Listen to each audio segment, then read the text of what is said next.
Hi everyone. दुसऱ्याच्या अनुभवातून शिकता यावं म्हणूनच आजच्या या पॉडकास्ट सिरीजमध्ये मी नवीन गेस्टला इन्व्हाइट करतोय. I welcome mister Pravin Pawar sir, जे की 2025 मध्ये सेट एक्झाम पास झाले होते लाईफ सायन्स या विषयामधून. तसा त्यांचा विषय पर्टिक्युलरली पाहायला गेलं तर बॉटनी हा होता आणि निश्चितच आज आपल्याला त्यांचं काही मौल्यवान मार्गदर्शन मिळणार आहे. पवार सरांची सगळ्यात मोठी अचिव्हमेंट म्हणजे ते माझे मित्र आहेत आणि म्हणूनच आज या पॉडकास्टमध्ये पण आहे. सरांनी त्यांचं मास्टर्स फर्ग्युसन कॉलेजमधून कंप्लीट केलंय. सर आणि मी खूप वर्षावर रूममेट होतो. Hi sir. हॅलो एव्हरीवन, मी प्रवीण कुमार पवार. नुकत्याच झालेल्या सेट एक्झाममध्ये मी क्वालिफाय झालेलो आहे. दिग्विजय सरांनी जो काही सेट कास्ट जी काही सिरीज चालू केलेली आहे, त्या सेट कास्टच्या सिरीजमध्ये मला बोलल्याबद्दल सर्वप्रथम मी सरांचे खूप खूप आभार व्यक्त करतो. आणि आपण सर्वजण जे आहेत या सेट कास्टमध्ये येणाऱ्या सेट एक्झाममध्ये आपली काय स्ट्रॅटर्जी असावी परीक्षे संदर्भामध्ये, त्या संदर्भामध्ये आपण बोलणार आहोत. मग आपण आवडत्या प्रश्नापासून सुरुवात करूयात. सर, सेट एक्झाम पास झाल्यामुळे तुम्हाला खरंच काही आयुष्यात बदल जाणवला का? लाईफ तशी चेंज झाली असं मला वाटतं, कारण की आता जे आहे लाईफकडे बघण्याचा दृष्टिकोन बदलत गेलेला आहे. आणि निश्चितच आता सध्या जरी CSBवर आपण वर्क करत असलो तरीही भविष्यामध्ये परमनंट व्हायची होप्स आहेत. आणि परमनंट झाला तर अतिशय उत्तम आहे. पण प्रत्येक नाण्याच्या दोन बाजू असतात. पॉझिटिव्ह बाजू पण असते, निगेटिव्ह बाजू पण असते. पॉझिटिव्ह बाजू अशी की तुम्ही ज्यावेळेस समाजामध्ये वावरता त्यावेळेस तुम्ही एक क्लास 1ची पोस्ट जी आहे त्याचा टॅग तुमच्या नावापुढे लागतो आणि ते तुम्ही मिळवू शकता. त्याचबरोबर त्याची एक निगेटिव्ह बाब म्हणजे कसं आहे की सध्या तरी शासनाने कोणत्याही जागेसाठी NOC ग्रँट केलं नाही. जोपर्यंत NOC ग्रँट करणार नाही, जोपर्यंत जागा भरल्या जाणार नाहीत, तोपर्यंत हे होप्स जे आहेत आपल्याला फक्त होप्सच ठेवावं लागणार आहेत. निश्चितच सर. मग सेट एक्झामची तयारी करत असताना नक्की आपली पहिली पायरी काय असायला हवी? तसं पाहायला गेल्यानंतर सर प्रत्येकाची पहिली पायरी जी आहे वेगवेगळी असते, कारण की प्रत्येकाचं जे काही थिंकिंग पॉवर आहे हे वेगळं आहे. माझ्या दृष्टिकोनातून मला वाटतं की कोणत्याही परीक्षेचा अभ्यास करत असताना सर्वात पहिल्यांदा आपल्याला त्या परीक्षेच्या संदर्भामधला जो काही सिलेबस आहे तो सिलेबस इत्यंभूत आपल्याला माहीत असणे आवश्यक आहे. कारण की जोपर्यंत आपल्याला त्या परीक्षेचा अभ्यासक्रम माहीत नसणार आहे तोपर्यंत आपण त्याचा जो काही प्लॅन आहे, एक जो काही आराखडा आहे तो आराखडा आपण तयार करू शकणार नाहीत. दुसरी गोष्ट म्हणजे कसं आहे की आपल्या स्वतःची मनाची तयारी हवी की होय, मला सेट असेल किंवा कोणतीही अदर एक्झाम असेल हे मला क्रॅक करणंच आहे. जोपर्यंत तुम्ही सेल्फ कॉन्फिडन्स तुमच्या मनामध्ये बिल्टअप होणार नाही तोपर्यंत सेट एक्झाम असो किंवा अदर कोणत्याही एक्झाम असो तुम्ही क्रॅक करू शकणार नाही. त्यासाठी सगळ्यात पहिल्यांदा तुम्हाला त्या परीक्षेचा सिलेबस माहीत असणे आवश्यक आहे. त्या सिलेबसनुसार तुम्हाला कशाप्रकारे स्ट्रॅटर्जी ठरवायची आहे किंवा कशाप्रकारे प्लॅन ठरवायचा आहे तो आपल्या स्वतःला माहीत असतो की आपण कशाप्रकारे त्या एक्झामला आपण टॅकल करू शकतो. आणि दुसरी गोष्ट म्हणजे काय की सेल्फ कॉन्फिडन्स. बरं सर, मग ही सेट एक्झामची तयारी करत असताना नक्की किती महिन्याचा वेळ आपल्याला पुरेसा आहे? सर, तुम्ही जो काही क्वेश्चन विचारला आहे तो खूप छान क्वेश्चन आहे. किती महिन्याचा वेळ पुरेसा आहे असं जर आपण विचारला तर माझ्या दृष्टीने मला वाटतं की हे प्रत्येकावर डिपेंड आहे. जसं की काही लोकांना त्यांच्या सिलेबसचा जो काही पूर्व ज्ञान आहे माहीत असल्यामुळे काय होतं की ती एक्झाम प्रिपेअर करत असताना त्यांना त्या गोष्टीचं जास्त अडचण निर्माण होत नाही. पण तुम्हाला त्या अभ्यासक्रमाचं जर ज्ञान पुरेसं नसेल आणि ABCD पासून जर तुम्हाला सुरुवात करायची असेल तर निश्चितच मला वाटतं की एक 6 महिन्याचा कालावधी आवश्यक आहे. आणि जर तुमच्याकडे जर पूर्वज्ञान असेल तर 1 ते 2 महिन्याचा टाईम पिरियड जो आहे तो सफिशियंट आहे. त्याचबरोबर सध्या जो आहे वेळ कमी आहे आणि या कमी वेळेमध्ये आपल्याला खूप काही मोठी गोष्ट अचिव्हमेंट करायची आहे. कारण की सेट एक्झाम तसं पाहायला गेल्यानंतर सोपीच आहे, बट ज्यावेळेस आपण ॲक्च्युअलमध्ये त्याचा अभ्यास सुरुवात करतो त्यावेळेस तो सिलेबस खूप वॉस्ट आहे. जसं की लाईफ सायन्स असेल, फिजिकल सायन्स असेल, केमिकल सायन्स असेल, या संदर्भामध्ये ज्यावेळेस आपण पाहतो त्यावेळेस त्यांचा जो काही सिलेबस आहे खूप वास्ट आहे. मग त्यासाठी आपल्याला पूर्वज्ञान आवश्यक आहे आणि आपल्या मनाची तयारी हवी. परत मी तीच गोष्ट सांगतो की आपल्या मनाची तयारी आपल्याला हवी. अच्छा, पण सर तुमचा विषय बॉटनी हा होता, मग पेपर 1 साठी तुमची नक्की स्ट्रॅटेजी काय होती? तर जी तसं पाहायला गेलं तर आपल्याला जे काही क्वेश्चन प्रॅक्टिस आहे, हे क्वेश्चन प्रॅक्टिस खूप महत्त्वाची आहे. कारण की प्रिव्हियस इयरचे जे काही क्वेश्चन्स आहेत, ज्यावेळेस आपण पाहतो ते आपण सॉल्व्ह करतो. सॉल्व्ह केलं तर आपल्याला कळून जातं की जे काही सेट एक्झाम आहे, या सेट एक्झाममध्ये क्वेश्चन विचारण्याची त्यांची जी काही पद्धत आहे ती कोणत्या अनुषंगाने आहे, त्यांचा जास्त फोकस हा कशावर आहे, हे आपल्याला प्रिव्हियस इयरचे क्वेश्चन सॉल्व्ह केल्यानंतर आपल्याला कळतं. त्याचबरोबर जे काही तुम्ही पेपर फर्स्ट जे काही तयारी करता त्यावेळेस तुमचं मराठी वाचन कौशल्य हे खूप आवश्यक आहे. कारण की कसं आहे की त्याच्यामध्ये काही कॉम्प्रिहेन्सिव्ह आहे, जसे की आपण उतारे पाहतो. या उतार्यामध्ये 5 क्वेश्चन्स असतात. हे 5 क्वेश्चन्स आपल्याला 10 मार्काला आहेत आणि हे 10 मार्क म्हणजे फुकटचे भेटल्यासारखे आहेत.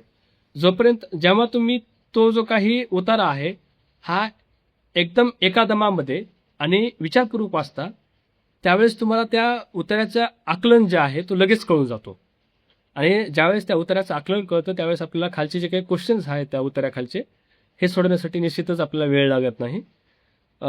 माझं तरी एक म्हणणं आहे की तुमची मराठी वाचनशैली जी आहे ती खूप चांगली असायला पाहिजे. त्याच्याशिवाय तुम्हाला जो काही सेटचा पहिला पेपर आहे, हा पहिला पेपर सोडवणं सोपं जाणार नाही. बरोबर आहे सर. मग पेपर 1 आणि 2 साठी तुम्ही वेळेचं कसं नियोजन केलं? तर की ज्यावेळेस तुम्ही फ्रेश माइंड किंवा म्हणजे मॉर्निंगला ज्यावेळेस तुम्ही अभ्यासाला बसता त्यावेळेस पेपर सेकंड अभ्यास करणं हा गरजेचा आहे. कारण की कसं आहे ना की पेपर सेकंड हा तुमचा टेक्निकली आहे आणि टेक्निकली असल्यामुळं कसं त्याच्यामध्ये आपले सब्जेक्ट्स आहेत हे सब्जेक्ट नेहमीच बोर होत असतात आपल्याला. कारण आपण पाहतोच, आपण ज्यावेळेस क्लासेसमध्ये म्हणा किंवा एखाद्या कोणत्याही परीक्षेचं ज्यावेळेस आपण त्याच सिलेबस रिलेटेड ज्यावेळेस आपण ओरिएंटेड अभ्यास करतो त्यावेळेस सब्जेक्ट हा नेहमीच बोरिंग वाटतो आपल्याला. हा बोरिंग जो काही सब्जेक्ट आहे, पेपर सेकंड आहे, तो सॉल्व्ह करायचा असेल तर मग तुमची स्ट्रॅटेजी ही फ्रेश माइंड असली पाहिजे आणि सकाळच्या सत्रामध्ये हा जो काही अभ्यास आहे हा अभ्यास करणं तुमचं आवश्यक आहे. देन ज्यावेळेस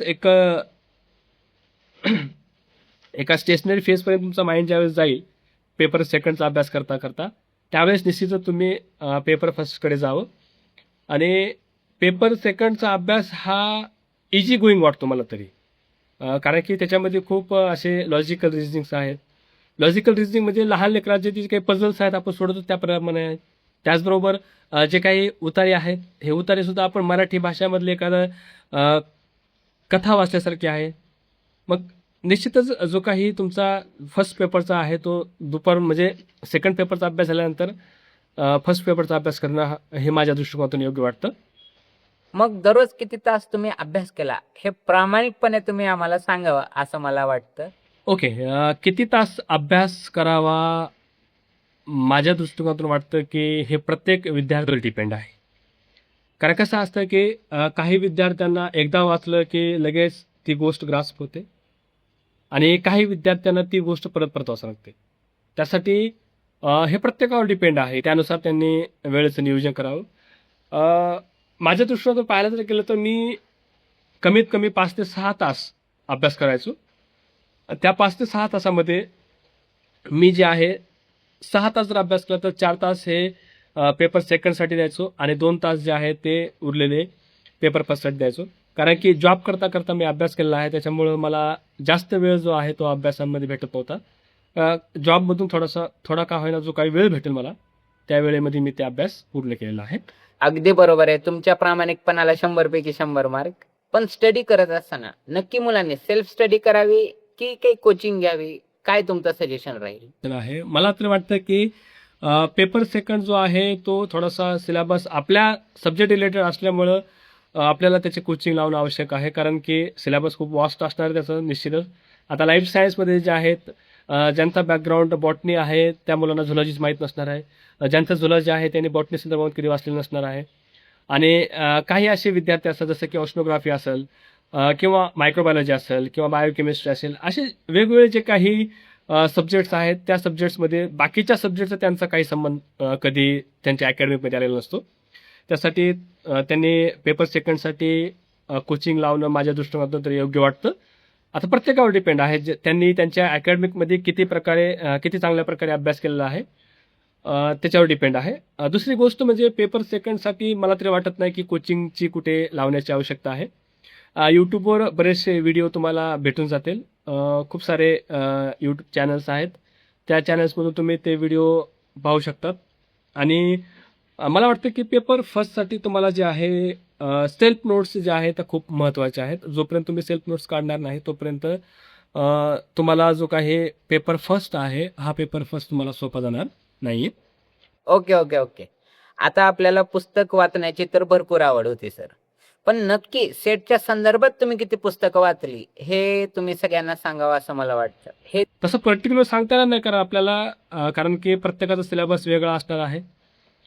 पण इतकं आहे की पेपर फर्स्टसाठी मी ब्रिजमोहन दायमा असेल किंवा शशिकांत अनादाते सरांचे सेट रिलेटेड जो काही बुक आहे तो मी बुक वाचलेला आहे. आणि मेन म्हणजे कसं यूट्यूबवरून मी काही व्हिडिओ पाहायचो, त्या व्हिडिओमधून ज्या काही नोट्स आहेत हँड रिटन नोट्स, ह्या हँड रिटन नोट्स माझ्याकडे मी स्वतः बनवून घेतल्या होत्या. कारण की व्हिडिओ एकदा बघून मी त्या नोट्स लिहून घेतल्यामुळे मला परत जे काही व्हिडिओ आहे ते पाहायची आवश्यकता पडली नाही. परत त्या नोट्स काढल्या आणि त्या नोट्स परत वाचत गेलो. पण जो काही तुमचा सिलेबस असणार त्या सिलेबसमध्ये तुम्हाला तुमच्या सब्जेक्ट रिलेटेड जे काही रेफरन्स बुक मार्केटमध्ये अवेलेबल असतील ते तुम्ही यूज करू शकतात. अच्छा अच्छा अच्छा. मग नोट्स तयार करताना नक्की तुम्ही कशा नोट्स काढल्या किंवा मला तर वाटतं की नोट्स जे आहेत ना हे आपल्याला समजल अशा भाषेमध्ये बनवलं तर अतिशय उत्तम. कारण की कसं असतं माहिती का की तुम्ही ज्यावेळेस पुस्तकी भाषेमधले नोट्स ज्यावेळेस बनवता त्या नोट्स वाचताना तुम्हाला ते रटाळ वाटतं.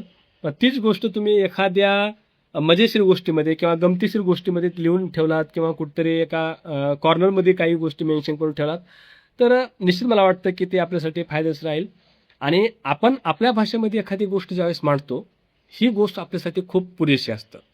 तर नोट्स जे आहेत हे सर्वांनी आपल्या भाषेमध्ये लिहिणं हे गरजेचं आहे. अच्छा. पण तुमचं बॅकग्राऊंड हे नॉन मॅथमॅटिकल असल्यामुळं पेपर 1चे कोणते युनिट तुम्हाला सोपे गेले आणि कोणते अवघड गेले हे तुम्ही सांगू शकाल का? हे ओके. पेपर फर्स्टमध्ये स्कोरिंगचे काही असे 5 युनिट्स आहेत जे की तुम्हाला इझिली स्कोर वाढण्यासाठी हेल्प करतात. जसं की मला वाटतं की कॉम्प्रेन्शन जे काही उतारे असतात ते उतारे तुम्ही जर चांगल्या पद्धतीने वाचलात तर निश्चितच तुम्हाला त्याच्यामध्ये 10 पैकी 10 मार्क पडू शकतात. त्याचबरोबर कम्युनिकेशन असेल म्हणजे की आपण संदेशवहन म्हणतो त्या संदेशवहनामध्ये काही प्रिव्हियस इयरचे क्वेश्चन तुम्ही बघितला तर त्याच अनुषंगाने क्वेश्चन त्यांनी परत परत विचारले असतात, त्याच्यामधले 10 मार्क असतात. त्यानंतर माहिती आणि संदेशवहन तंत्रज्ञान म्हणजेच इन्फॉर्मेशन अँड कम्युनिकेशन टेक्नॉलॉजी याच्यामध्ये तुम्हाला 10 मार्क इझिली पडू शकतात. त्याचबरोबर पीपल अँड एन्व्हायरमेंट व जे काही हायर एज्युकेशन आहे याच्यामध्ये सुद्धा तुम्हाला चांगला स्कोअर भेटू शकतो. तर माझ्या दृष्टिकोनातून हे जे काही 5 युनिट्स आहेत हे 5 युनिट्स तुम्ही चांगल्या पद्धतीने जर केलात तर तुमचा जो काही स्कोअर आहे तो निश्चितच वाढण्यासाठी हेल्प करेल. बरं, PYQ बद्दल तुमचं मत नक्की काय आहे? खूप जास्त आहे. माझ्या तरी दृष्टिकोनातून प्रिव्हियस इयरचे क्वेश्चन आहेत ते खूप महत्त्वाचे आहेत. कारण की जोपर्यंत आपण प्रिव्हियस इयरचे क्वेश्चन आपण सोडणार नाही तोपर्यंत आपल्याला सिलेबस कळणार नाही. कारण की समोरचा व्यक्ती ज्यावेळेस आपल्याला एखादा क्वेश्चन विचारतो हा क्वेश्चन कोणत्या अनुषंगाने विचारलेला आहे आणि कोणत्या युनिटमधून कोणत्या बीटमधून त्याने विचारलेला आहे हे आपल्याला प्रिव्हियस इयरचे क्वेश्चन सॉल्व्ह केल्यानंतर कळतं. दुसरी एक महत्त्वाची बाब म्हणजे काय की ज्यावेळेस आपण प्रिव्हियस इयरचे क्वेश्चन सॉल्व्ह करतो त्यावेळेस आपल्याला वेळेचं नियोजन कसं करावं, टाईम मॅनेजमेंट आपण ज्याला म्हणतो हे कशा पद्धतीनं करावं हे आपल्याला क्लिअरली कळतं. आणि प्रिव्हियस इयरचे क्वेश्चन ज्यावेळेस आपण आपल्या अभ्यासिकेमध्ये किंवा आपण ज्यावेळेस टाईम लावून ते सोडितो त्यावेळेस आपल्याला समजतं की सगळ्यात टाईम कन्झ्युमिंग जो काही युनिट आहे तो युनिट कोणता आहे आणि सगळ्यात इझिली युनिट कोणता आहे. आणि जो टाईम कन्झ्युमिंग युनिट आहे तो युनिट आपण पाठीमागे ठेवायचा आणि सगळ्यात सुरुवातीला पेपर सॉल्व्ह करत असताना कोणता स्कोरिंगचा आहे कोणता इझिली युनिट आहे हे आपल्याला जोपर्यंत प्रिव्हियस इयर क्वेश्चन आपण सॉल्व्ह करणार नाही तोपर्यंत आपल्याला त्या गोष्टी कळणार नाही. त्यासाठी प्रिव्हियस इयर क्वेश्चन सॉल्व्ह करणं हे अतिशय महत्त्वाचे आहेत माझ्या दृष्टिकोनातून. मॉक टेस्ट वगैरे असं काही तुम्ही ट्राय आउट केलं होतं का? हो सर, मी मॉक टेस्ट ज्या आहेत ह्या जास्तीत जास्त देण्याचा प्रयत्न केला. कारण की 5 ते 6 वेळेस फेल्युअर होतं त्यावेळेस त्याच्यामुळे मला या अटेम्प्टमध्ये कोणत्याही परिस्थितीमध्ये सेट एक्झाम काढणं माझ्यासाठी ही गरजेची होती. मी खरं पाहायला गेलं तर मॉक टेस्ट ज्या आहेत त्या एक नाही म्हणलं तरी एक 20 ते 25 मॉक टेस्ट मी दिल्या होत्या. माझे एक फ्रेंड होते, त्या फ्रेंडकडून मी काही त्यांनी त्याच्याकडे प्रिव्हियस इयरचे काही मॉक टेस्टचे पेपर्स त्यांनी जे काही क्लास जॉईन केलं होतं त्याच्याकडून ते मी मागून घेतले, त्याचे मी प्रिंट आउट केले आणि ते प्रिंट आउट करून मी 25 ते 30 मॉक टेस्ट जे आहेत मी सॉल्व्ह करायचा प्रयत्न केला आणि या मॉक टेस्ट सॉल्व्ह केल्यामुळं माझा जो काही आत्मविश्वास आहे तो आत्मविश्वास खूप वाढला आणि आत्मविश्वासाच्या जोरावर ही जी काही सेट एक्झाम आहे ही सेट एक्झाम मी क्वालिफाय झालेलो आहे असं माझं तरी एक ठाम मत आहे. टोटल मला इथं आवर्जून एक गोष्ट सांगावीशी वाटते. सरांनी टोटल 6 वेळा सेट एक्झाम दिली आणि शेवटच्या वेळेला त्यांना ते सक्सेस मिळालेलं आहे. तर नक्की तुम्ही अगोदरच्या अटेम्प्ट मध्ये काय चुका केल्या आणि त्या कशा सुधारल्या हे मला जाणून घ्यायला आवडेल. निश्चित सर पेपर 1 मध्ये खूप साऱ्या चुका होत होत्या कारण की नॉन मॅथमॅटिकल बॅकग्राऊंड असल्यामुळे मला मॅथ ही जी काही गोष्ट आहे ही 10वीपासून माझा आणि मॅथचा कधी संबंध आलेला नाही. त्याच्यामुळं नेहमी माझ्या चुका ज्या आहेत त्या मॅथमॅटिकल लॉजिकल रिझनिंगमध्ये आणि त्याचबरोबर जे काही डेटा इंटरप्रिटेशन आणि ग्राफ रिडिंग असतं याच्यामध्ये नेहमी माझ्या चुका व्हायच्या. पण मी असं ठरवलं की हे 2 जरी युनिट आपल्याला कमी मार्क पडत असले तरी काही हरकत नाही, पण बाकीचे जे काही 5 युनिट मी पाठीमागे सांगितलं हे 5 युनिट माझ्यासाठी खूप महत्त्वाचे आहेत आणि हे जे काही 5 युनिट आहेत मला स्कोरिंग करण्यासाठी खूप महत्त्वाचे आहेत आणि त्या 5 युनिटवर आणि जे काही रिसर्च ॲप्टिट्यूड असेल किंवा टीचिंग ॲप्टिट्यूड असेल याच्या जोरावर मी जे आहे ते 70+ मार्क सेट एक्झाम पेपर फर्स्टमध्ये घेतलेला आहे. बरं, पेपर 2 बद्दल तुम्ही थोडंसं मार्गदर्शन करावं असं मला वाटतं. नाही पण माझ्या दृष्टिकोनातून वाटतं की तुम्ही ज्यावेळेस पेपर 2 साठी कोचिंग क्लासेस जॉईन करताल त्यावेळेस तुम्हाला त्या गोष्टी थोड्याशा क्लॅरिफाय होतील. कारण की सध्या काय झालेलं आहे की सेटमध्ये जे काही क्वेश्चन्स आहेत हे नेट एक्झामच्या पार्श्वभूमीवर विचारले जात आहेत. कारण की नेट एक्झाम ज्यावेळेस आपण पाहतो नेट एक्झाममध्ये बरेचसे क्वेश्चन हे रिसर्च बेस्ड क्वेश्चन असतात. त्यामुळे आपल्याला जे काही रिसर्च वेनी त्या क्वेश्चनबद्दल थिंकिंग करणं गरजेचं असतं आणि जोपर्यंत आपण त्या वेनी थिंकिंग करत नाहीत तोपर्यंत आपल्याला त्या गोष्टी किंवा तो क्वेश्चन जो आहे तो आपण त्या क्वेश्चनला आपण न्याय देऊ शकणार नाहीत किंवा त्या क्वेश्चनला आपण जस्टिफाय जे आहे ते करू शकणार नाहीत. त्यासाठी माझ्या दृष्टिकोनातून तरी पेपर 2 साठी कोचिंग लावणं हे गरजेचं आहे. पण काही विद्यार्थ्यांचं आता फॉर एक्झाम्पल जसं की केमिकल सायन्स असेल किंवा फिजिकल सायन्स असेल त्याचे कोचिंग्स बरेचसे कमी प्रमाणामध्ये अवेलेबल आहेत. त्या लोकांनी जे आहे स्वतः जितकं काही सेल्फ स्टडी आहे तो सेल्फ स्टडीवर त्यांनी फोकस करावं आणि जास्तीत जास्त रेफरन्स बुक त्यांनी रेफर करावं असं मला वाटतं. अच्छा, तर आपण या सेटकास्टच्या शेवटाला आलेलो आहोत. तर सर तुम्ही तयारी करणाऱ्या मुलांसाठी नक्की कोणता मेसेज द्या? ओके, सर्व सेट ॲस्पिरंटला माझं फक्त एकच मेसेज असणार आहे की त्यांनी स्वतःवर विश्वास ठेवावा. कारण की जोपर्यंत तुमच्या स्वतःवर सेल्फ कॉन्फिडन्स तुमचा नसणार आहे तोपर्यंत जगातली कोणतीही एक्झाम तुम्ही क्रॅक करू शकणार नाहीत. आणि पॉझिटिव्ह राहणं हे देखील तितकंच महत्त्वाचं आहे एखादी एक्झाम आपल्याला क्रॅक करण्यासाठी. जोपर्यंत तुम्ही पॉझिटिव्ह माइंड ठेवणार नाही तुमचं आणि त्या परीक्षेकडे तुम्ही पॉझिटिव्ह वेने बघणार नाही तोपर्यंत तुम्हाला ती एक्झाम ही अवघड वाटेल आणि ज्या दिवशी तुम्ही त्याच्याकडे पॉझिटिव्ह वेने पाहायला सुरुवात करताल सगळ्यात कठीणातली कठीण परीक्षा सुद्धा तुम्हाला जी आहे ती सोपी वाटायला सुरुवात होईल असं मला निश्चित वाटतं.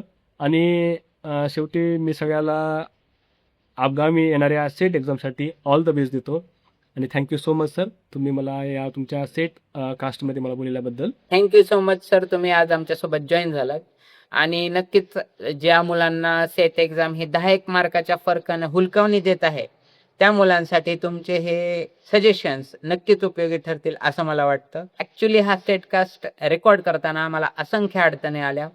झूम किंवा गुगल मीटवर HD मध्ये व्हिडिओ रेकॉर्ड होत नव्हता, म्हणून हा व्हिडिओ आम्ही पार्ट मध्ये शूट केलेला आहे. आमचं नक्कीच चांगलं कोऑर्डिनेशन असल्यामुळे आम्हाला या गोष्टी करणं खूप सोपं गेलं. भेटूयात पुढच्या व्हिडिओमध्ये. बेस्ट लक.